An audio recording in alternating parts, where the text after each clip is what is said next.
આનુવંશિકતા અને ઉદ્વિકાસ. હેરેડિટી and evolution. આપણે જોયું કે પ્રજનન ક્રિયાઓ દ્વારા નવા સજીવ ઉત્પન્ન થાય છે જે પિતૃને સમાન હોય છે, પણ કેટલીક ભિન્નતા હોય છે. અલિંગી પ્રજનનમાં પણ કેટલીક ભિન્નતાઓ કેવી રીતે ઉત્પન્ન થાય છે? ઘણી સંખ્યામાં સફળ ભિન્નતાઓ લિંગી પ્રજનન દ્વારા જ પ્રાપ્ત થાય છે. જો આપણે શેરડીના ખેતરનું અવલોકન કરીએ તો આપણે વ્યક્તિગત વનસ્પતિઓમાં ખૂબ જ ઓછી ભિન્નતાઓ જોવા મળે છે.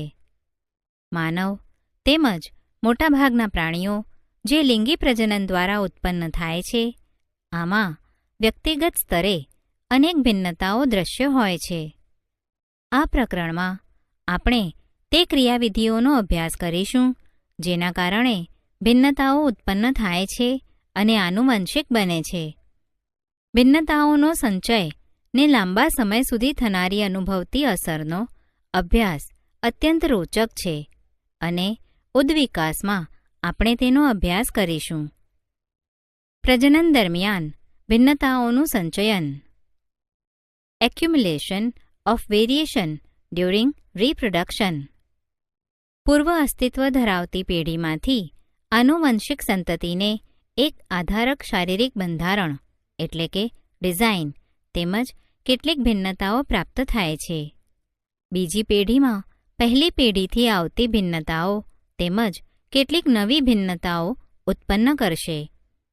જ્યારે માત્ર સજીવ પ્રજનન કરે છે, જેમ કે અલિંગી પ્રજનનમાં થાય છે, જો એક જીવાણુ વિભાજિત થાય છે તો પરિણામરૂપે બે જીવાણુ એટલે કે બેક્ટેરિયા ઉત્પન્ન થાય છે, જે પુનઃવિભાજિત થઈને 4 સ્વતંત્ર જીવાણુ એટલે કે બેક્ટેરિયા ઉત્પન્ન કરે છે, જેમાં પરસ્પરમાં ઘણી વધારે સમાનતાઓ હોય છે.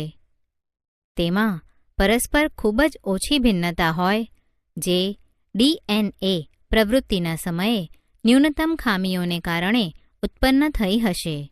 પરંતુ જો લિંગી પ્રજનન થાય તો વિવિધતા અપેક્ષિત અને વધારે હોય છે. શું કોઈ જાતિમાં આ બધી ભિન્નતાઓની સાથે પોતાના પર્યાવરણમાં અસ્તિત્વ જાળવી રાખવાની સંભાવના એક સમાન છે? નિશ્ચિત રૂપથી નથી. ભિન્નતાની પ્રકૃતિના આધારે વિવિધ સજીવોને વિવિધ પ્રકારનો લાભ થઈ શકે છે. ઉષ્ણતા કે તાપમાનને સહન કરવાની ક્ષમતાવાળા જીવાણુઓ એટલે કે બેક્ટેરિયાની વધારે ગરમીથી બચવાની સંભાવના વધારે હોય છે. પર્યાવરણીય પરિબળો દ્વારા ઉત્તમ ભિન્નતા પરિવર્તનની પસંદગી જૈવિક ક્રિયાઓ આધાર બને છે. આનુવંશિકતા હેરેડિટી. પ્રજનન ક્રિયાનું સૌથી મહત્વપૂર્ણ પરિણામ સંતતિના સજીવોની સમાન ડિઝાઇન કે બંધારણ હોવું તે છે. આનુવંશિકતાના નિયમ પ્રક્રિયાનું નિર્ધારણ કરે છે કે જેના દ્વારા વિવિધ લક્ષણો પૂર્ણ વિશ્વસનીયતાની સાથે વંશપરંપરાગત એટલે કે આનુવંશિક થાય છે. આવો આ નિયમોનો ધ્યાનપૂર્વક અભ્યાસ કરીએ. આનુવંશિક લક્ષણો ઇનહેરિટેડ ટ્રેટ્સ. વાસ્તવમાં સમાનતા તેમજ ભિન્નતાઓનો આપણે શો અર્થ કરીએ છીએ? આપણે જાણીએ છીએ કે બાળકમાં માનવના બધા આધારભૂત લક્ષણ હોય છે, છતાં પણ પૂર્ણ સ્વરૂપે તેઓ પોતાના પિતૃઓ જેવા દેખાતા નથી અને માનવ વસ્તીમાં આ ભિન્નતા સ્પષ્ટ દેખાઈ આવે છે. આનુવંશિક લક્ષણો માટેના નિયમો. મેન્ડલનું યોગદાન. Rules for the inheritance of traits. Mendel's contributions. માનવમાં લક્ષણોની આનુવંશિકતાના નિયમો એ બાબત પર આધારિત છે કે માતા તેમજ પિતા બંને સમાન પ્રમાણમાં આનુવંશિક પદાર્થનું સંતતિ એટલે કે બાળકમાં સ્થળાંતરણ કરે છે. તેનો અર્થ એ છે કે પ્રત્યેક લક્ષણ પિતા અને માતાના ડીએનએથી પ્રભાવિત હોઈ શકે છે. આમ પ્રત્યેક લક્ષણ માટે પ્રત્યેક સંતતિમાં 2 વિકલ્પ હોય છે. મેન્ડલ નામના વૈજ્ઞાનિકે આ પ્રકારના આનુવંશિકતાના કેટલાક મુખ્ય નિયમો પ્રસ્તુત કર્યા હતા. તે પ્રયોગો વિશે જાણવું અત્યંત રોચક હશે કે જે તેમણે લગભગ શતાબ્દીથી પણ પહેલાં કર્યા હતા. મેન્ડલે વટાણાના છોડના અનેક વિરોધાભાસી લક્ષણોનો અભ્યાસ કર્યો કે જે સ્થૂળ સ્વરૂપે દેખાઈ આવે છે. ઉદાહરણ તરીકે ગોળાકાર બીજ, ખરબચડા બીજ, ઊંચો છોડ, નીચો છોડ, સફેદ પુષ્પ, રંગીન પુષ્પ વગેરે. તેમણે ભિન્ન લક્ષણોવાળા વટાણાના છોડને લીધા, જેમ કે ઊંચો છોડ અને નીચો છોડ. તેનાથી પ્રાપ્ત બાળપેઢીમાં ઊંચા તેમજ નીચા છોડની ટકાવારીની ગણતરી કરી. પ્રથમ બાળપેઢી અથવા F1માં કોઈપણ છોડ મધ્યમ ઊંચાઈના ન હતા. બધા જ છોડ ઊંચા હતા. આનો અર્થ એ થાય કે બે લક્ષણોમાંથી માત્ર એક જ પિતૃલક્ષણ જોવા મળે છે. આ બંને લક્ષણોની મિશ્ર અસર પણ જોવા મળતી નથી. તો હવે પછીનો પ્રશ્ન એ થાય કે શું F1 પેઢીના છોડ પોતાના પિતૃની જેમ ઊંચા છોડ પૂર્ણ રીતે સમાન હતા? મેન્ડેલના પ્રયોગમાં બે પ્રકારના પિતૃક લક્ષણો ધરાવતા છોડ તેમજ F1 પેઢીના છોડ સ્વપરાગનયન દ્વારા ઉગાડવામાં આવ્યા હતા. પૈતૃક પેઢીના છોડથી પ્રાપ્ત બધી સંતતિ પણ ઊંચા છોડની હતી, પરંતુ F1 પેઢીના ઊંચા છોડની બીજી પેઢી એટલે કે F2 પેઢીના બધા છોડ ઊંચા હોતા નથી. એટલે કે તેમાંના 1/4 સંતતિ નીચા છોડની હતી. આ દર્શાવે છે કે F1 પેઢીના છોડ દ્વારા ઊંચા તેમજ નીચાપણા બંને લક્ષણોનું વહન થયું હતું, પરંતુ માત્ર ઊંચાપણાનું લક્ષણ જ વ્યક્ત કે અભિવ્યક્ત થઈ શક્યું હતું. આમ લિંગી પ્રજનન કે પરફલન દ્વારા ઉત્પન્ન થનારા સજીવોમાં કોઈપણ લક્ષણની બે પ્રતિકૃતિઓ કે બે સ્વરૂપો હોય છે જે આનુવંશિકતામાં વહન પામે છે. આ બંને એક સમાન હોઈ શકે છે અથવા બંને ભિન્ન પણ હોઈ શકે છે, જે તેમના પિતૃઓ પર નિર્ભર કરે છે. આ પરિકલ્પનાને આધારે આનુવંશિકતાની એક રીત અહીં દર્શાવેલ છે. આ પ્રવૃત્તિમાં TT તેમજ TT બંને છોડ ઊંચા છે, જ્યારે માત્ર TT ધરાવતો નીચો છોડ છે. બીજા શબ્દોમાં કહીએ તો T એકલો છોડને ઊંચા બનાવવા માટે પર્યાપ્ત છે, જ્યારે નીચાપણા માટે Tના બંને વિકલ્પ કારકો જોઈએ છે. T ધરાવતા લક્ષણને પ્રભાવી લક્ષણ કહેવાય છે, જ્યારે જે લક્ષણ T સાથે સંકળાયેલ છે અને તેને અપ્રભાવી કે પ્રચ્છન્ન લક્ષણ કહેવાય છે. જ્યારે વટાણાના બે છોડમાં એક વિકલ્પી યુગ્મને સ્થાને બે વિકલ્પી યુગ્મોનો અભ્યાસ કરવા માટે સંકરણ કરાવવામાં આવે તો શું થશે? ગોળાકાર બીજ ધરાવતા ઊંચા છોડનું જો ખરબચડા બીજ ધરાવતા નીચા છોડની સાથે સંકરણ કરાવવામાં આવે તો પ્રાપ્ત સંતતિ કેવી હોય? F1 પેઢીના બધા છોડ ઊંચા અને ગોળાકાર બીજ ધરાવતા હશે. આમ ઊંચાઈ કે ઊંચાપણું અને ગોળાકાર બીજ પ્રભાવી લક્ષણ છે, પરંતુ જ્યારે F1 સંતતિના છોડ વચ્ચે સ્વફલનથી F2 પેઢીની સંતતિ પ્રાપ્ત થાય તો શું થાય છે? મેન્ડલ દ્વારા કરવામાં આવેલા પહેલા પ્રયોગને આધારે આપણે કહી શકીએ કે F2 સંતતિના કેટલાક છોડ પીળા રંગના ગોળાકાર બીજ ધરાવતા અને ઊંચાપણું ધરાવતા હોય અને કેટલાક છોડ ખરબચડા બીજવાળા નીચાપણું ધરાવતા હોય. પરંતુ F2 પેઢીની સંતતિના કેટલાક છોડ નવું સંયોજન અભિવ્યક્ત કરે છે. તેમાંથી કેટલાક છોડ ઊંચા પરંતુ ખરબચડા બીજ ધરાવતા અને કેટલાક છોડ ગોળાકાર બીજ ધરાવતા નીચાપણું ધરાવતા હોય છે. આમ ઊંચાપણાનું લક્ષણ અને ગોળાકાર બીજ અને ખરબચડા બીજનું લક્ષણ સ્વતંત્ર રીતે આનુવંશિકતા પામે છે. એક વધુ ઉદાહરણ અહીં દર્શાવેલ છે. આ લક્ષણો પોતાની જાતે કેવી રીતે અભિવ્યક્ત થાય છે? How do these traits get expressed? કોષના DNAમાં પ્રોટીન સંશ્લેષણ માટે એક સૂચનાનો સ્ત્રોત હોય છે. DNAનો તે ભાગ જેમાં કોઈ પ્રોટીન સંશ્લેષણ માટે સૂચના હોય છે તે પ્રોટીનનો જનીન કહેવાય છે. પ્રોટીન વિવિધ લક્ષણોની અભિવ્યક્તિને કેવી રીતે નિયંત્રિત કરે છે તેની આપણે અહીંયા ચર્ચા કરીએ. આવો વનસ્પતિ કે છોડની ઊંચાઈના એક લક્ષણનું ઉદાહરણ લઈએ. આપણે જાણીએ છીએ કે વનસ્પતિઓમાં કેટલાક અંતઃસ્ત્રાવો હોય છે જે ઊંચાપણાનું નિયંત્રણ કરે છે. આમ કોઈ છોડના ઊંચાપણામાં આવેલા તે અંતઃસ્ત્રાવના પ્રમાણ પર નિર્ભર કરે છે. વનસ્પતિના અંતઃસ્ત્રાવનું પ્રમાણ તેની ક્રિયાની કાર્યક્ષમતા પર નિર્ભર કરે છે, જેના દ્વારા તેની ઊંચાઈ નક્કી થાય છે. ઉત્સેચક આ ક્રિયા માટે મહત્વપૂર્ણ છે.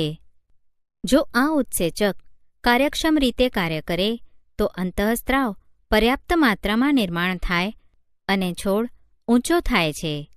જો આ પ્રોટીનના જનીનમાં કોઈ પરિવર્તન આવે છે તો નિર્માણ પામનારા પ્રોટીનની કાર્યક્ષમતા પર અસર પડે છે. તેની કાર્યક્ષમતા ઘટે છે.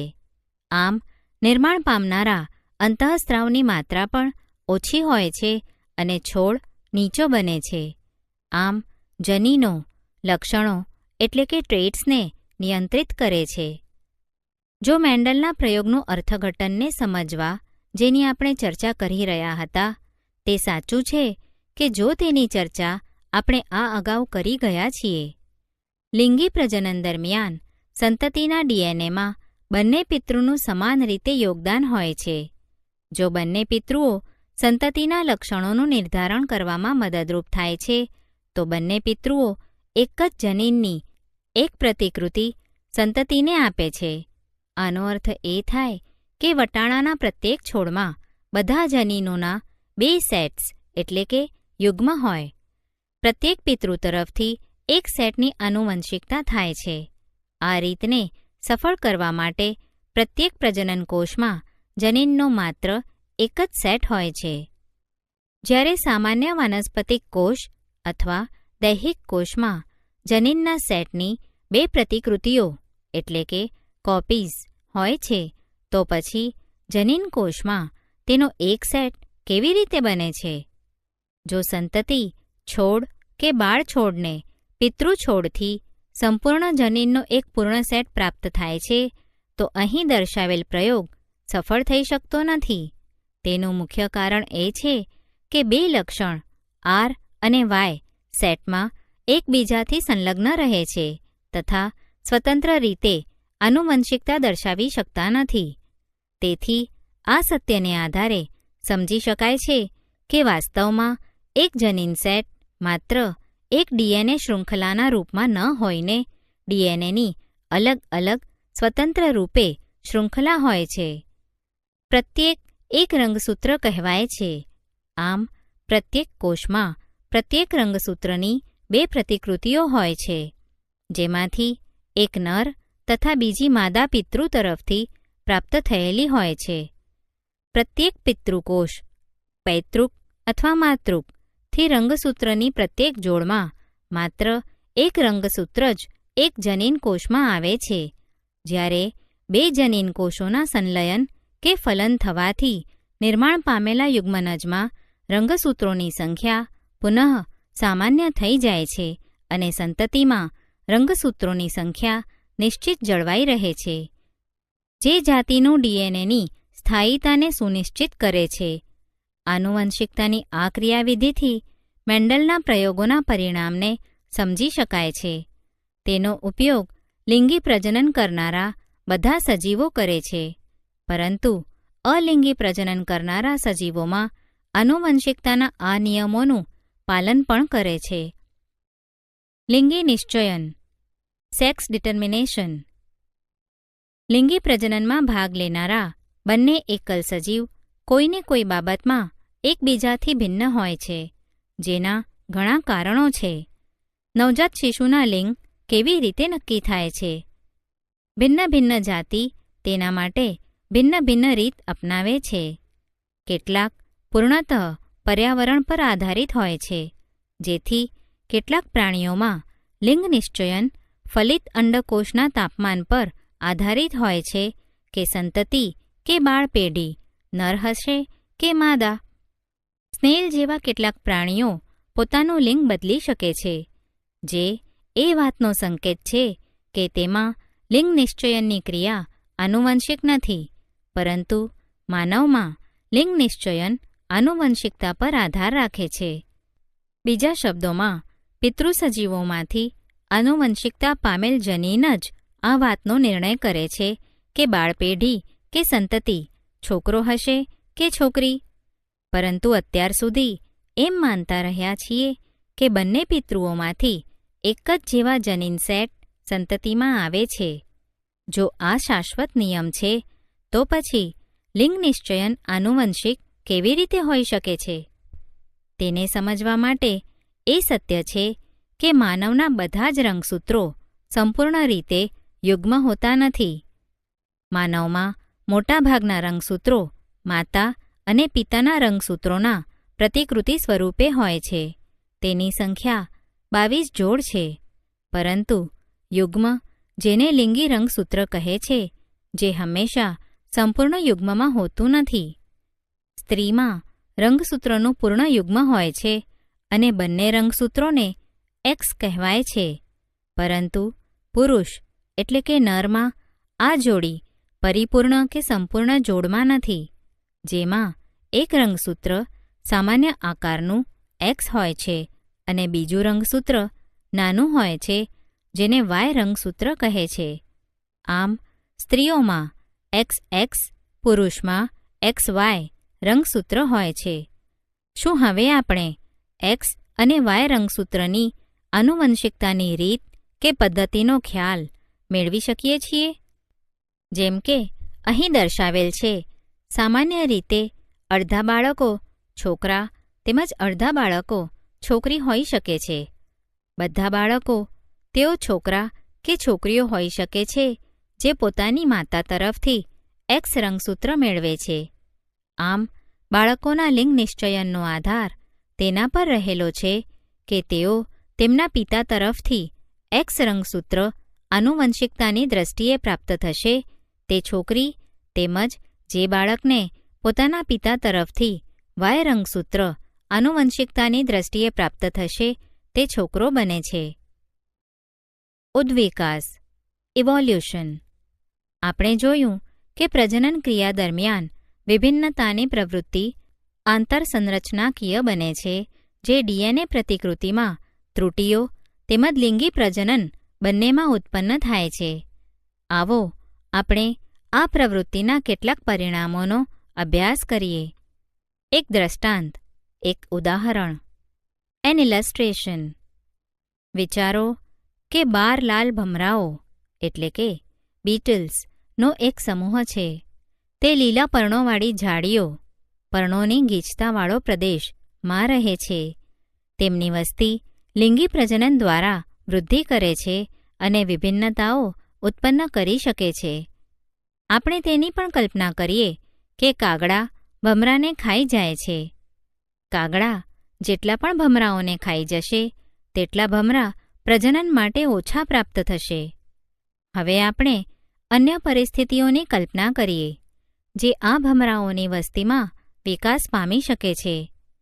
પહેલી સ્થિતિમાં પ્રજનન દરમિયાન એક રંગની વિભિન્નતાનો ઉદ્ભવ થયો છે, જેથી વસ્તીમાં લાલ રંગ સિવાયનો એક લીલો ભમરો દેખાય છે. લીલો ભમરો પોતાનો રંગ પોતાની સંતાનમાં આનુવંશિકતાના આધારે દાખલ કરે છે, જેના કારણે તેની બધી સંતતિનો રંગ લીલો હોય છે. કાગડાઓ લીલા પર્ણોની ગીચતામાં લીલા ભમરાને જોઈ શકતા નથી. આમ તેઓને ખાઈ પણ શકતા નથી. હવે શું થાય છે? લીલા ભમરાની સંતતિનો શિકાર થતો નથી, જ્યારે લાલ ભમરાની સંતતિનો સતત શિકાર થતો રહે છે. પરિણામ સ્વરૂપે ભમરાઓની વસ્તીમાં લાલ ભમરાઓની તુલનામાં લીલા ભમરાઓની સંખ્યા વધી જાય છે. બીજી પરિસ્થિતિમાં પ્રજનન સમયે એક રંગની ભિન્નતાનો ઉદ્ભવ થાય છે, પરંતુ આ સમયે ભમરાનો રંગ લાલ થવાની જગ્યાએ વાદળી બને છે.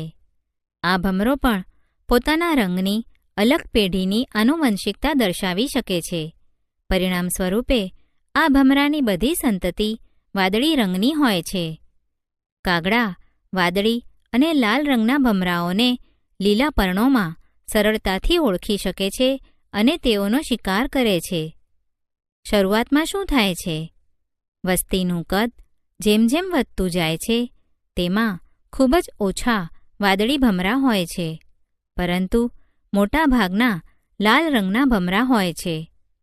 પરંતુ આ સ્થિતિમાં એક હાથી ત્યાં આવે છે અને તે ઝાડીઓને વેરવિખેર કરી નાખે છે, જેમાંથી આ ભમરા બચી જાય છે. તેમાં ઘણા બધા ભમરા મરી જાય છે. સંજોગોવશાત કેટલાક વાદળી ભમરા બચી જાય છે. તેમની વસ્તી ધીમે ધીમે વધતી જાય છે, પરંતુ તેમાં મોટા ભાગના વાદળી હોય છે. તે સ્વાભાવિક છે કે બંને પરિસ્થિતિઓમાં દુર્લભ ભિન્નતા હતી. સમયના અંતરાલમાં એક સામાન્ય લક્ષણ બની ગયું. બીજા શબ્દોમાં કહીએ તો આનુવંશિકતા લક્ષણની પેઢીઓમાં આવૃત્તિમાં પરિવર્તન આવે છે, કારણ કે જનીન જ લક્ષણોનું નિયંત્રણ કરે છે. આમ આપણે કહી શકીએ કે કોઈપણ વસ્તીમાં કેટલાક જનીનોની આવૃત્તિ અમુક પેઢીઓમાં બદલાઈ જાય છે, એટલે કે તેમાં પરિવર્તન આવે છે. આ જ જૈવ ઉદ્વિકાસની પરિકલ્પનાનો સાર છે. પરંતુ બંને પરિસ્થિતિઓમાં કેટલીક રસપ્રદ ભિન્નતા કે ભેદ પણ છે. પ્રથમ પરિસ્થિતિમાં ભિન્નતા એક સામાન્ય ભિન્નતા બનેલી છે, કારણ કે તેમાં ઉત્તરજીવિતતાના લાભની સ્થિતિ હતી. બીજા શબ્દોમાં કહીએ તો આ એક પ્રાકૃતિક પસંદગી હતી. આપણે જોઈ શકીએ છીએ કે પ્રાકૃતિક પસંદગી કાગડાઓ દ્વારા થઈ હતી. જેટલા વધારે કાગડા હશે તેટલા વધારે લાલ ભમરાઓનો શિકાર થશે અને વસ્તીમાં લીલા ભમરાઓનો ગુણોત્તર કે સંખ્યા વધતી જશે. આમ પ્રાકૃતિક પસંદગી ભમરાની વસ્તીમાં થતા વિકાસની તરફ જઈ રહ્યા હતા. આ ભમરાની વસ્તીમાં અનુકૂળતા દર્શાવી રહી છે કે જેનાથી વસ્તી પર્યાવરણમાં સારી રીતે રહી શકે છે. બીજી પરિસ્થિતિમાં રંગ પરિવર્તનથી અસ્તિત્વ માટે કોઈ લાભ મળ્યો નહીં. વાસ્તવમાં આ માત્ર સંજોગોવશાત થયેલી એક દુર્ઘટનાનું કારણ છે કે એક રંગના ભમરાની વસ્તી બચી જાય છે, જેથી વસ્તીનું સ્વરૂપ બદલાઈ જાય છે. જો ભમરાની વસ્તીનું કદ વધારે મોટું હોત તો હાથીના પગનો તેના પર કોઈ પ્રભાવ પડતો નહીં. આમ નાની વસ્તીમાં દુર્ઘટનાઓ કોઈપણ જનીનની આવૃત્તિને પ્રભાવિત કરી શકે છે, જ્યારે તેમની ઉત્તરજીવિતતા માટે કોઈ લાભ થતો નથી. આ એક આનુવંશિક અપવાદનો સિદ્ધાંત છે જે કોઈપણ અનુકૂલનતા વગર પણ ભિન્નતા ઉત્પન્ન કરી શકે છે. હવે ત્રીજી પરિસ્થિતિને જુઓ. તેમાં ભમરાની વસ્તી વધવાની શરૂઆત કરે છે. ઝાડીઓમાં વનસ્પતિને રોગ લાગી જાય છે. ભમરાઓ માટે પર્ણો ઓછા થઈ જાય છે. પરિણામે ભમરાને અલ્પપોષણ પ્રાપ્ત થાય છે.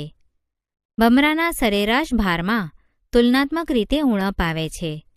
કેટલાક વર્ષો પછી આવી રોગગ્રસ્ત સ્થિતિમાં પણ ભમરાઓની કેટલીક પેઢીઓ જળવાઈ રહે છે. આ ઉપરાંત જ્યારે વનસ્પતિઓમાં રોગ સમાપ્ત થઈ જાય છે, ખોરાકની પર્યાપ્ત માત્રા પ્રાપ્ય બને છે, ત્યારે ભમરાના જૈવભારમાં શું પરિવર્તન આવશે તેના પર વિચાર કરો.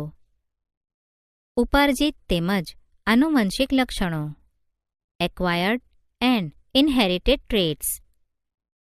લિંગી પ્રજનન કરનારા સજીવોમાં જનનકોષો વિશિષ્ટ પ્રકારની જનન અધિચ્છદ પેશીઓમાં નિર્માણ પામે છે. જો ખોરાકના કે પોષણના કારણે ભમરાના શરીરના જૈવભારમાં ઘટાડો આવે છે તો તેમના પ્રજનન કે જનનકોષોના ડીએનએના સંગઠન કે સંયોજનમાં કોઈ પણ અસર પડતી નથી. આમ પોષણના કારણે જો વસ્તીમાં કેટલાક ભમરા ઓછા જૈવભારવાળા હોય તો પણ તેમના વિકાસની સંજ્ઞા આપી શકતા નથી. તેનું મુખ્ય કારણ આ લક્ષણની આનુવંશિકતા હોતી નથી. વાનસ્પતિક પેશીઓમાં થનારા પરિવર્તન લિંગી કોષોના ડીએનએમાં દાખલ થઈ શકતા નથી. કોઈ વ્યક્તિના જીવનકાળમાં પ્રાપ્ત કરેલ અનુભવ જનીન કોષોના ડીએનએમાં કોઈ તફાવત લાવી શકતો નથી. એટલા માટે જ આને પણ જૈવ ઉદ્વિકાસ કહી શકાય નહીં. આવો પ્રાપ્ત કરેલ અનુભવ અથવા લક્ષણ જૈવક્રિયા દ્વારા આગળની પેઢીમાં આનુવંશિક હોતા નથી તે એક પ્રયોગ દ્વારા સમજીએ. જો આપણે પૂંછડીવાળા ઉંદરોનું સંવર્ધન કરીએ તો તેની આગળની પેઢીની સંતતિને પણ પૂંછડી હશે, જેવું કે આપણે અનુમાન કરીએ છીએ.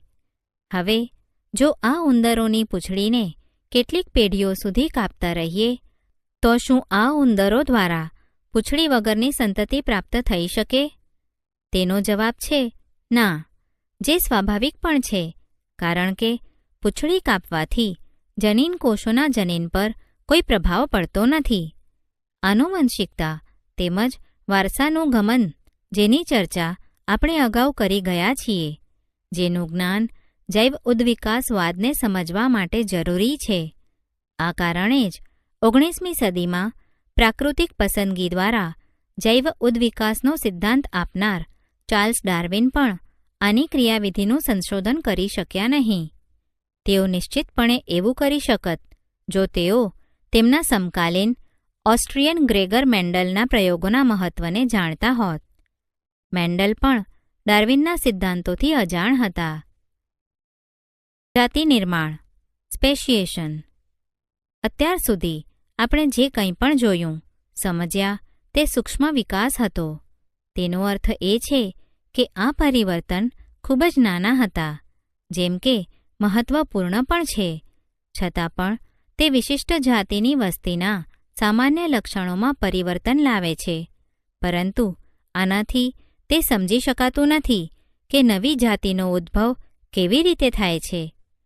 આ ત્યારે કહી શકાય કે જ્યારે ભમરાઓનો આ સમૂહ, જેના વિશે આપણે ચર્ચા કરી હતી, બે ભિન્ન વસ્તીઓમાં વહેંચાઈ જાય તો એકબીજા સાથે પ્રજનન કરવા માટે સમર્થન બને છે.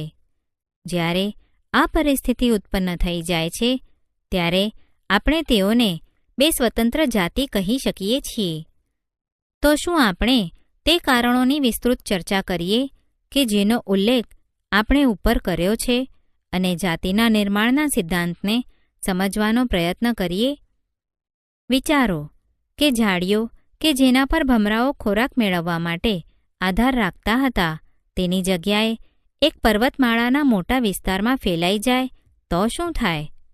પરિણામ રૂપે કે ફળ સ્વરૂપે વસ્તીનું કદ પણ વિશાળ થઈ જાય છે, પરંતુ વ્યક્તિગત ભમરા પોતાના ખોરાક માટે જીવનભર પોતાની આસપાસની કેટલીક ઝાડીઓ પર જ નિર્ભર રહે છે. તેઓ વધારે દૂર જઈ શકતા નથી. આમ ભમરાઓની આ વિશાળ વસ્તીની આસપાસ ઉપવસ્તી બને છે, કારણ કે નર તેમજ માદા ભમરા પ્રજનન માટે જરૂરી છે. આમ પ્રજનન સામાન્યતઃ આ ઉપવસ્તીઓના સભ્યોની વચ્ચે જ દર્શાવાય. જો કે કેટલાક સાહસી ભમરા એક સ્થાનથી બીજા સ્થાન પર જઈ શકે અથવા એક ભમરાને એક સ્થાનથી ઉપાડીને તેને નુકસાન પહોંચાડ્યા વગર બીજા સ્થાન પર મૂકી શકે છે. બંને પરિસ્થિતિઓમાં બિનપ્રવાસી કે અપ્રવાસી ભમરા સ્થાનીય વસ્તીની સાથે જ પ્રજનન કરશે.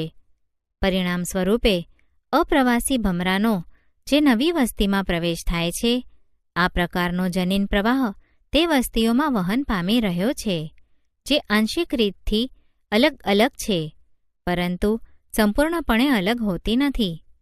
પરંતુ જો આ પ્રકારની બે ઉપવસ્તીઓના મધ્યમાં એક વિશાળ નદી આવી જાય તો બંને વસ્તીઓ વધારે સ્થાયી બની જાય છે. બંનેની વચ્ચે જનીન પ્રવાહનું સ્તર હજી પણ ઘટી જાય છે. ઉત્તરોત્તર પેઢીઓ એટલે કે પેઢી દર પેઢીઓમાં આનુવંશિક વિચલન પ્રત્યેક ઉપવસ્તીમાં વિભિન્ન પરિવર્તનોનું સંગ્રહણ થઈ જાય છે. ભૌગોલિક સ્વરૂપથી ભિન્નતા આ વસ્તીઓમાં પ્રાકૃતિક પસંદગીની રીત પણ ભિન્ન હોય છે. આમ ઉદાહરણ તરીકે એક ઉપવસ્તીમાં આ ઘટના થતી નથી, જ્યાં કાગડાઓની સંખ્યા ખૂબ વધારે હોય છે. પરિણામ રૂપે પહેલા સ્થાન પર ભમરાઓનો લીલો રંગ લક્ષણની પ્રાકૃતિક પસંદગી થતી નથી, જ્યારે બીજા સ્થાન પર તેની પસંદગી થશે.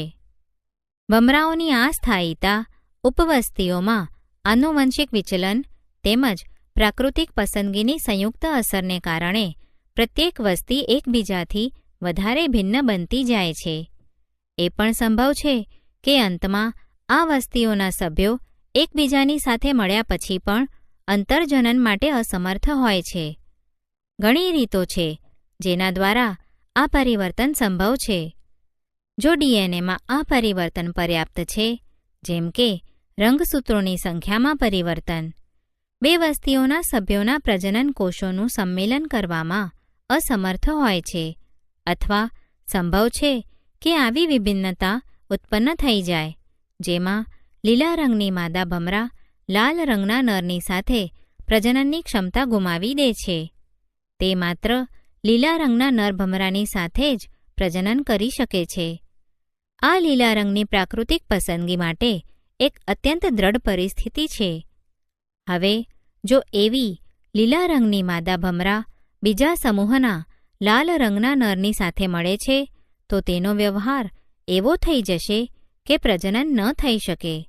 પરિણામે ભમરાઓની નવી જાતિનું નિર્માણ થાય છે. વિકાસ અને વર્ગીકરણ, ઇવોલ્યુશન એન્ડ ક્લાસિફિકેશન. આ સિદ્ધાંતોને આધારે આપણે આપણી ચારે તરફ મળી આવનારી વિભિન્ન જાતિઓની વચ્ચે વિકાસીય સંબંધ સ્થાપિત કરી શકીએ છીએ. આ એક પ્રકારથી સમય ઘડિયાળથી પાછળ જવાનું છે. આપણે એવી વિવિધ જાતિઓના લક્ષણોના ઉદ્વિકાસના ક્રમનું નિર્ધારણ કરી શકીએ. વિવિધ સજીવોની વચ્ચે રહેલી સમાનતાઓ આપણને તે સજીવોને એક સમૂહમાં મૂકવામાં આવે છે અને પછી તેમનો અભ્યાસનો અવસર આપે છે. તેના માટે કયા લક્ષણો સજીવોની વચ્ચે આધારભૂત વિભિન્નતાઓનો નિર્ણય કરે છે અને તેના માટે કયા લક્ષણો વચ્ચે મહત્વપૂર્ણ ઓછો ભેદનો નિર્ણય લેશે. બાહ્ય કદ અથવા વ્યવહાર વિવરણાત્મક લક્ષણ કહેવાય છે. બીજા શબ્દોમાં કહીએ તો વિશેષ રીતે અથવા વિશેષ કાર્યનું લક્ષણ કહેવાય છે. આપણને બે પગ હોય છે, આ એક લક્ષણ છે. વનસ્પતિઓમાં પ્રકાશ સંશ્લેષણ થાય છે, આ પણ એક લક્ષણ છે. કેટલીક આધારભૂત લાક્ષણિકતા મોટાભાગના સજીવોમાં સમાન હોય છે. કોષ બધા સજીવોનો આધારભૂત એકમ છે. વર્ગીકરણના આગળના સ્તર પર કોઈ લાક્ષણિકતા મોટાભાગના સજીવોમાં સમાન જ હોય છે, પરંતુ બધા સજીવોમાં હોતું નથી. કોષની સંરચનાની આધારભૂત લાક્ષણિકતાનું એક ઉદાહરણ કોષમાં કોષ કેન્દ્રની હાજરી હોવી કે ન હોવી છે, જે વિવિધ સજીવોમાં ભિન્ન હોય છે. જીવાણુ કોષ એટલે કે બેક્ટેરિયાના કોષમાં કોષ કેન્દ્ર હોતું નથી, જ્યારે મોટાભાગના બીજા સજીવોના કોષોમાં કોષ કેન્દ્ર મળી આવે છે. કોષ કેન્દ્રયુક્ત કોષવાળા સજીવોને એક કોષીય અથવા બહુકોષીય સજીવોના લક્ષણો શારીરિક સંરચનામાં એક આધારભૂત ભિન્નતા દર્શાવાય છે, જે કોષો તેમજ પેશીઓના વિશિષ્ટકરણના કારણે હોય છે. બહુકોષીય સજીવોમાં પ્રકાશ સંશ્લેષણ થતું નથી. તેમાં કેટલાક સજીવ એવા છે કે જેમાં અંતઃકંકાલ હોય છે અને કેટલાક બાહ્ય કંકાલનું લક્ષણ એક અન્ય પ્રકારની આધારભૂત રચનાનો ભેદ હોય છે. આમ આપણે જોઈ પણ શકીએ છીએ કે ઉદ્વિકાસ ક્રમનો વિકાસ થઈ રહ્યો છે, જેને આધારે વર્ગીકરણ માટે સમૂહ બનાવી શકે છે. બે જાતિઓ જેટલી વધારે લક્ષણોમાં સમાનતા ધરાવે તેમના સંબંધ પણ એટલો જ નજીકનો હોય છે. જેટલી વધારે સમાનતાઓ તેઓમાં હશે તેનો ઉદ્ભવ પણ નજીકમાં ભૂતકાળમાં સમાન પૂર્વજોમાંથી થયેલો હશે. આપણે આને ઉદાહરણની મદદથી સમજી શકીએ છીએ. એક ભાઈ તેમજ એક બહેન વધારે નજીકના સંબંધી છે. તેનાથી પહેલી પેઢીમાં તેમના પૂર્વજ સમાન હતા, એટલે કે તેઓ એક જ માતા પિતાના સંતાન છે. છોકરીના કાકાના કે મામાના ભાઈ બહેન એટલે કે ફર્સ્ટ કઝિન પણ તેનાથી સંબંધિત હોય છે, પરંતુ તેના પોતાના ભાઈથી ઓછો નજીકનો સંબંધ છે. તેનું મુખ્ય કારણ એ છે કે તેઓ પૂર્વજ સમાન છે, એટલે કે દાદા દાદી જે તેમની બે પેઢી પહેલાંના છે કે નહીં, કે એક પેઢી પહેલાંના. તમે આ વાતને સારી રીતે સમજી શકો છો કે જાતિઓ કે સજીવોનું વર્ગીકરણ તેના વિકાસના સંબંધોનું પ્રતિબિંબ છે. આમ આપણે જાતિઓના એવા સમૂહોનું નિર્માણ કરી શકીએ છીએ કે જેના પૂર્વજ નજીકના ભૂતકાળમાં સમાન હતા. તેના પછી આ સમૂહનો એક મોટો સમૂહ બનાવે છે જેના પૂર્વજ અપેક્ષિત રીતે વધારે દૂરના એટલે કે સમયને અનુસાર હતા. સૈદ્ધાંતિક રીતથી આ પ્રકારની ભૂતકાળની કડીઓનું નિર્માણ કરતા આપણે વિકાસની પ્રારંભિક સ્થિતિ સુધી પહોંચી શકીએ છીએ જ્યાં એકમાત્ર જાતિ હતી. જો આ સત્ય હોય તો જીવની ઉત્પત્તિ ચોક્કસ અજૈવિક પદાર્થોમાંથી જ થઈ હશે. ઉદ્વિકાસીય સંબંધોને શોધવા. Training evolutionary. જ્યારે આપણે ઉદ્વિકાસીય સંબંધોને જાણવાનો પ્રયત્ન કરીએ છીએ ત્યારે આપણે સમાન લાક્ષણિકતા કે લક્ષણોની ઓળખ કેવી રીતે કરીએ છીએ?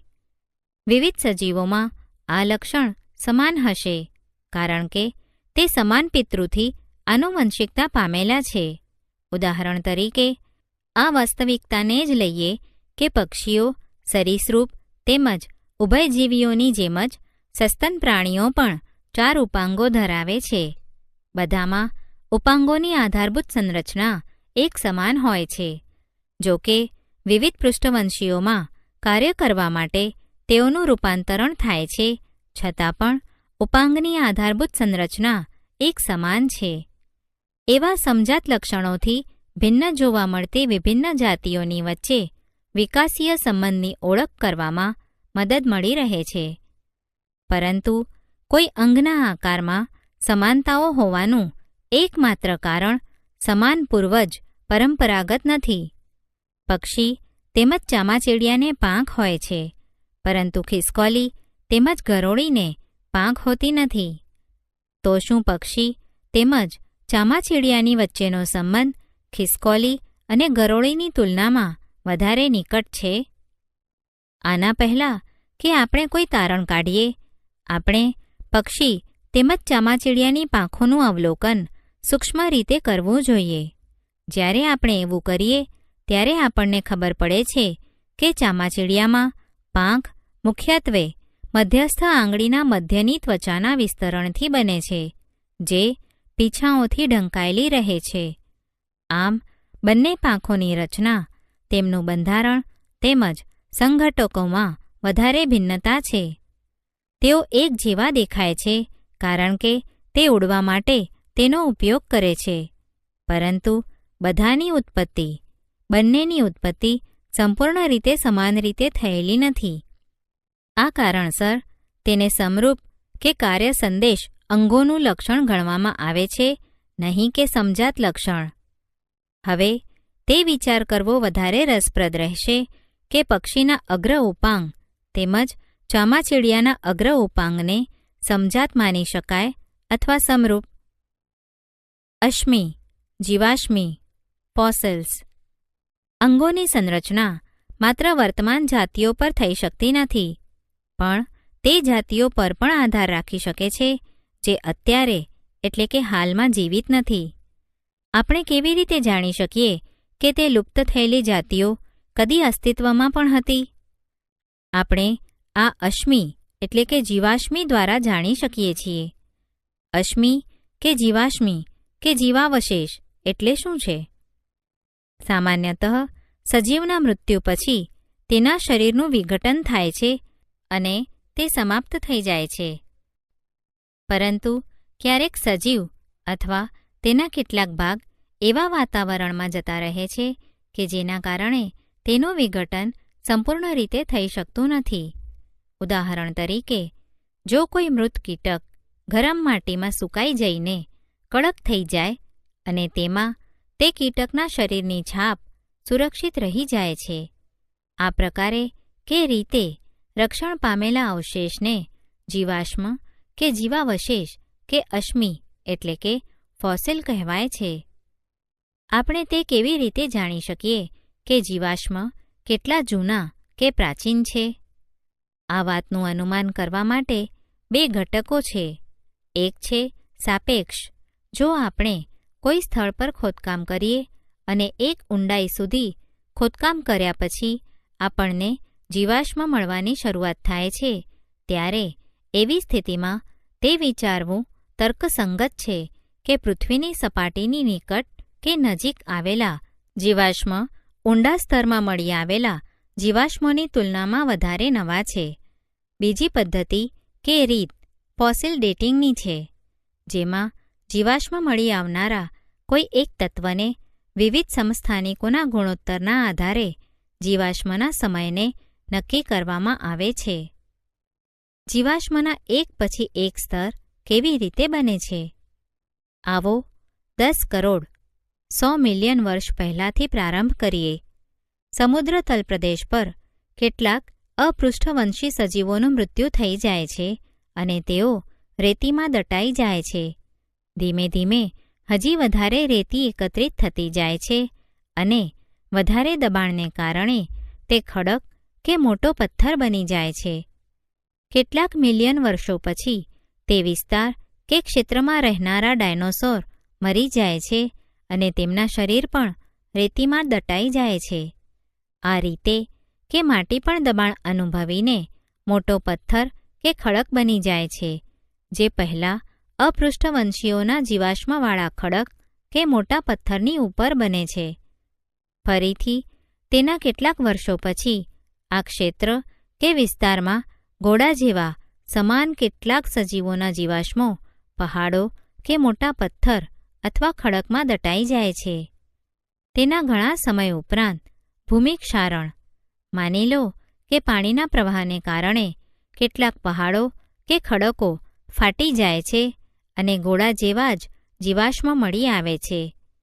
જેમ જેમ આપણે ઊંડું ખોદકામ કરતા જઈએ તેમ તેમ પ્રાચીન કે જૂના જીવાશ્મ પ્રાપ્ત થતા જાય છે.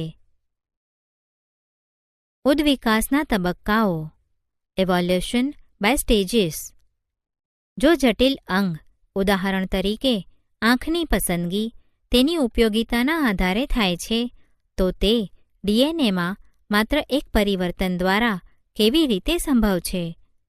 નિશ્ચિત રીતે આવા જટિલ અંગોનો વિકાસ ક્રમિક રીતે અનેક પેઢીઓમાં થયો હશે, પરંતુ વચ્ચેનું પરિવર્તન કેવી રીતે પસંદગી પામ્યું હશે તેના માટે અનેક સંભવિત સ્પષ્ટીકરણ છે.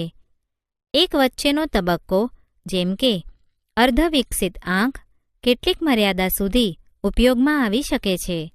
આ યોગ્યતાનો લાભ પર્યાપ્ત હોઈ શકે છે.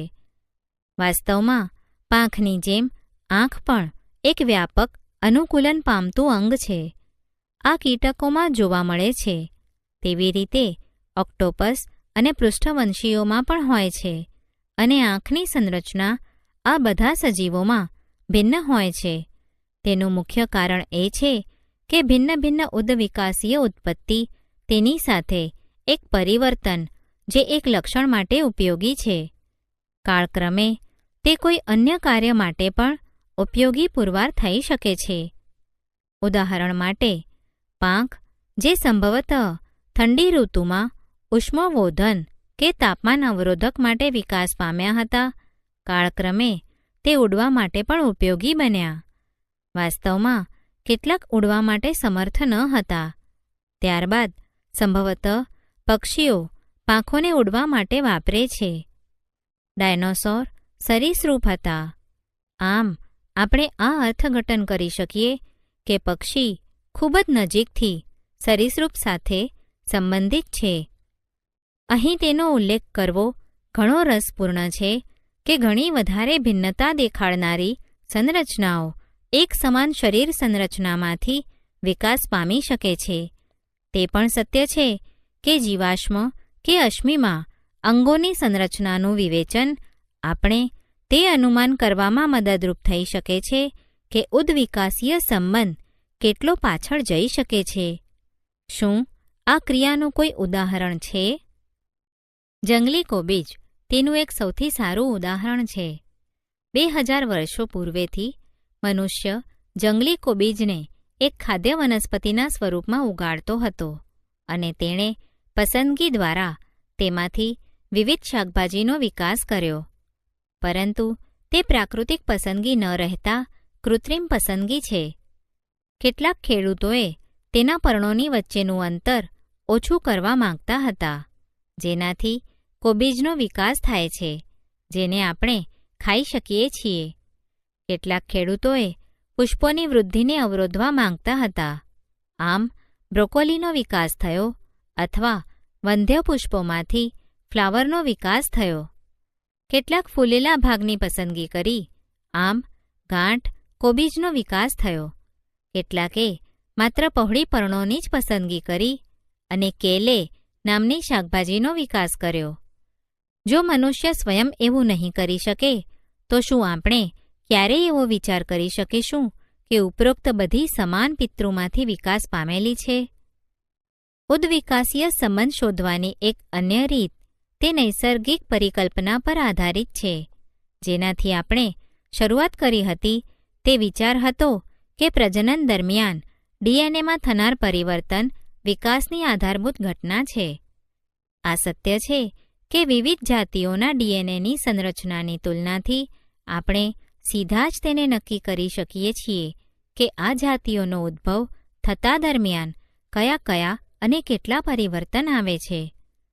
ઉદ્વિકાસીય સંબંધ સ્થાપિત કરવામાં આ વિધિનું વ્યાપક સ્તર પણ પ્રયોગ કરે છે. વિકાસને પ્રગતિને સમાન ન ગણવું જોઈએ. Evolution should not be equated with progress. જાતિઓના વંશવૃક્ષની કડીઓ શોધવાના પ્રયત્નમાં આપણે કેટલીક બાબતોનું ધ્યાન રાખવું પડે છે. પહેલું, આ ક્રિયાના પ્રત્યેક સ્તર પર અનેક શાખાઓ સંભવિત છે. એવું નથી કે નવી જાતિઓના ઉદ્ભવ માટે પહેલી જાતિઓ લુપ્ત થઈ જાય છે. આપણે ભમરાનું ઉદાહરણ જોયું હતું. તેમાં એક નવી જાતિની ઉત્પત્તિ થઈ છે. નવી જાતિની ઉત્પત્તિ માટે જરૂરી નથી કે પહેલી જાતિ લુપ્ત થઈ જાય. આ બધું પર્યાવરણ પર નિર્ભર હોય છે. તેનો અર્થ એ પણ નથી કે વિકાસ પામેલી નવી જાતિ પોતાની પૂર્વજ જાતિથી ઉત્તમ કે શ્રેષ્ઠ જ છે. માત્ર પ્રાકૃતિક પસંદગી તેમજ આનુવંશિક વિચલનની સંયુક્ત અસરથી એવી વસ્તી તૈયાર થઈ જેના સભ્ય પહેલી જાતિની સાથે પ્રજનન કરવા માટે અસમર્થ છે. આમ ઉદાહરણ તરીકે આ સાચું નથી કે માનવનો વિકાસ ચિમ્પાન્ઝીમાંથી થયો છે, પણ પહેલાં માનવ તેમજ ચિમ્પાન્ઝી બંનેના પૂર્વજ સમાન હતા. તેઓ ચિમ્પાન્ઝી જેવા ન હતા કે ન તો માનવ જેવા હતા. એ પણ આવશ્યક નથી કે પૂર્વજોનો નાશ થવાનો પ્રથમ તબક્કામાં જ આધુનિક ચિમ્પાન્ઝી કે માનવની ઉત્પત્તિ થઈ ગઈ હોય, પરંતુ આ વાતની સંભાવના વધારે છે કે બંને જાતિઓનો વિકાસ અલગ અલગ રીતથી વિવિધ શાખાઓમાં પોતાની રીતે થયો હશે, જેથી આધુનિક જાતિના વર્તમાન સ્વરૂપ બન્યા છે. વાસ્તવમાં જૈવ ઉદ્વિકાસના સિદ્ધાંતનો અર્થ કોઈ વાસ્તવિક પ્રગતિ નથી. વિવિધતાઓની ઉત્પત્તિ તેમજ પ્રાકૃતિક પસંદગી દ્વારા તેને સ્વરૂપ આપવાથી માત્ર વિકાસ થાય છે. જૈવ ઉદ્વિકાસમાં પ્રગતિની જો કોઈ પ્રવૃત્તિ જોવા મળે છે તો તે સમયની સાથે સાથે શારીરિક બંધારણની જટિલતામાં વૃદ્ધિ કરે છે, પરંતુ તેનો અર્થ ક્યારેય પણ એવો ન થાય કે પૂર્વવત એટલે કે પ્રાચીન શરીર રચના કાર્યક્ષમ ન હતી. અનેક અતિ પ્રાચીન તેમજ સરળ બંધારણ શરીર બંધારણ આજે પણ અસ્તિત્વમાં છે. વાસ્તવમાં સરળતમ શરીર બંધારણવાળો એક સમૂહ જીવાણુ એટલે કે બેક્ટેરિયા, વિષમ કે પ્રતિકૂળ પર્યાવરણ જેમ કે ગરમ પાણીના ઝરા, ઊંડા સમુદ્રના ગરમ સ્ત્રોત તથા એન્ટાર્કટિકાના બરફમાં પણ મળી આવે છે. બીજા શબ્દોમાં કહીએ તો માનવ જૈવ ઉદ્વિકાસના શિખર પર પણ નથી, પણ જૈવ ઉદ્વિકાસ શૃંખલામાં ઉત્પન્ન થયેલ એક અન્ય જાતિ છે. માનવ ઉદ્વિકાસ હ્યુમન ઇવોલ્યુશન. માનવ ઉદ્વિકાસના અભ્યાસ માટે પણ તે સાધનોનો ઉપયોગ કરાય છે જેનો જૈવ ઉદ્વિકાસ માટે ઉપયોગ કર્યો હતો, જેવા કે ઉત્પન્ન, સમય નિર્ધારણ અને જીવાશ્મ અભ્યાસની સાથે ડીએનએ અનુક્રમનું નિર્ધારણ માનવ ઉદ્વિકાસના અભ્યાસના મુખ્ય સાધનો છે. આ ધરતી કે ગ્રહ પર માનવના રંગરૂપ તેમજ આકારમાં વધારેમાં વધારે વિવિધતાઓ જોવા મળે છે. આ વિવિધતાઓ એટલી બધી વધારે તેમજ પ્રખર છે કે લાંબા સમય સુધી લોકો મનુષ્યની પ્રજાતિઓની જ વાત કરતા હતા. સામાન્ય રીતે ત્વચાના રંગ આ પ્રકારની પ્રજાતિનું નિર્ધારણ કરવા માટે પસંદ કરવામાં આવે છે. કેટલાકની ત્વચાનો રંગ પીળો, કેટલાકની ત્વચાનો રંગ કાળો, સફેદ કે કથ્થાઈ કહેવાય છે. લાંબા સમય સુધી આ ચર્ચા ચાલતી રહી હતી કે શું આ આભાસી સમૂહોનો વિકાસ અલગ અલગ થયો છે? પાછળના કેટલાક વર્ષોમાં પ્રમાણ અતિ સ્પષ્ટ થઈ ગયું છે. આપણે કહી શકીએ છીએ કે આ આભાસી પ્રજાતિઓનો કોઈ આધાર નથી. બધા માનવ એક જ જાતિના સભ્યો છે. માત્ર એ નથી કે આપણે છેલ્લા કેટલા હજારો વર્ષોથી ક્યાં રહીએ છીએ, પરંતુ આપણા બધાનો ઉદ્ભવ આફ્રિકાથી થયો છે. આધુનિક માનવજાતિ હોમોસેપિયન્સના સૌ પ્રથમ એટલે કે પ્રાચીનતમ સભ્યોને ત્યાંથી શોધવામાં આવ્યા હતા. આપણી આનુવંશિક છાપને કાળક્રમે આફ્રિકન મૂળમાંથી જ શોધી શકાય છે. કેટલાક હજાર વર્ષ પૂર્વે આપણા પૂર્વજોએ આફ્રિકા છોડી દીધું, જ્યારે કેટલાક ત્યાં જ રહી ગયા હતા. જો કે ત્યાંના મૂળ નિવાસી સંપૂર્ણ આફ્રિકામાં ફેલાઈ ગયા. આ ઉદ્વિકાસિત પ્રવાસી જાતિ ધીમે ધીમે સમગ્ર ગ્રહ કે ધરતી પર ફેલાઈ ગઈ. આફ્રિકાથી પશ્ચિમી એશિયા અને ત્યાંથી મધ્ય એશિયા, યુરેશિયા, દક્ષિણી એશિયા અને પૂર્વ એશિયા. ત્યાંથી તેઓએ ઇન્ડોનેશિયાના દ્વીપો એટલે કે ટાપુઓ અને ફિલિપાઇન્સથી ઓસ્ટ્રેલિયા સુધીની મુસાફરી કરી હતી. તેઓ બેરિંગ લેન્ડ પુલને પસાર કરીને અમેરિકા પહોંચ્યા હતા, કારણ કે તેઓ માત્ર યાત્રા કરવાના ઉદ્દેશથી મુસાફરી કરતા ન હતા. તેઓએ એક જ માર્ગની પસંદગી કરવાની ન હતી. તેઓ વિભિન્ન સમૂહોમાં ક્યારેક આગળ અને ક્યારેક પાછળ ગયા હતા. સમૂહ કેટલીય વાર પરસ્પર નાશ પણ પામ્યા હતા. ક્યારેક અલગ થઈને વિવિધ દિશાઓમાં આગળ વધતા ગયા, જ્યારે કેટલાક પાછા આવીને એકબીજામાં પરસ્પર ભળી પણ ગયા. આવવા જવાના આ ઘટનાક્રમ ચાલતો રહ્યો હતો. આ ગ્રહની અન્ય જાતિઓની જેમ તેમની ઉત્પત્તિ જૈવ ઉદ્વિકાસની એક ઘટના માત્ર જ હતી, અને તેઓ પોતાનું જીવન સર્વોત્તમ રીતેથી જીવવાનો પ્રયત્ન કરતા રહ્યા હતા.